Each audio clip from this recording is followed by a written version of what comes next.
আসসালামু আলাইকুম। গুণে মানে সেরা খামারি রেডি মিক্সার পুষ্টি ভুসি, দুধ ও মাংস বৃদ্ধিতে চাষি খুশি। এই যে স্লোগান, এতেই আমাদের খামারি রেডি মিক্সার পুষ্টি ভুসি অনেক বেশি চাষিদের কাছে জনপ্রিয়। কারণ এইটাতে গুণে মান যেমন আছে, দুধ এবং মাংস তেমনই বৃদ্ধি পায়। আমরা গত কুরবানি ঈদে অনেক চাষি ভাইদের কাছ থেকে পজিটিভ রিভিউ পেয়েছি।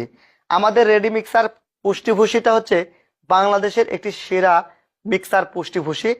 দামে অনেক কম, কিন্তু মানে আলহামদুলিল্লাহ অনেক ভালো। এটি প্রস্তুত করতেছে হচ্ছে টিএম এগ্রো অ্যান্ড ফিশারিজ। এটি আপনারা গরু, হাঁস, মুরগি, ছাগল, গারল থেকে শুরু করে সবকিছুতেই কিন্তু আপনারা এটি ব্যবহার করতে পারবেন। এটি পুষ্টি উপাদানে ভরপুর এবং একদম ন্যাচারাল একটি খাবার। তাই আপনারা দানা খাদ্য হিসেবে আমাদের মিট প্লাস এবং মিল্ক প্লাস খামারি মিক্সার পুষ্টি ভুসি ব্যবহার করতে পারেন। 25 কেজির বস্তা, দাম মাত্র 1190 টাকা। সারা দেশে আমরা ফ্রি ডেলিভারি করে থাকি। তাই অর্ডার করতে ডিসক্রিপশন দেওয়া নাম্বারে কল করুন। টিএম এগ্রো অ্যান্ড ফিশারিজের সাথেই থাকুন। আল্লাহ হাফেজ।